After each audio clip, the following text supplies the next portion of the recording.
বেহুলা দরদি সিনেমাটি পরিচালনা করেছেন সবুজ খান।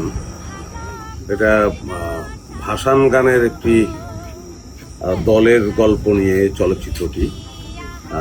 গল্পটি শুনেই আমি আসলে আনন্দিত, কারণ এটি আমাদের লোকজ সংস্কৃতির গল্প, আমাদের মাটির গল্প, একটি মৌলিক গল্প।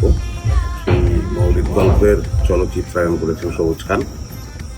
সবাইকে আমন্ত্রণ জানাচ্ছি এই সিনেমাটি দেখার জন্য। সবাই হলে আসবেন, এই সিনেমাটি দেখবেন, কারণ আমি বিশ্বাস করি এই চলচ্চিত্রটির গল্প আমাদের মাটির গল্প।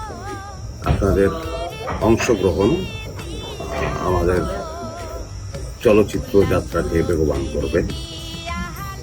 তো আবারও আমন্ত্রণ জানাচ্ছি সবাইকে, সবাই হলে আসবেন, ছবিটি দেখবেন। ধন্যবাদ।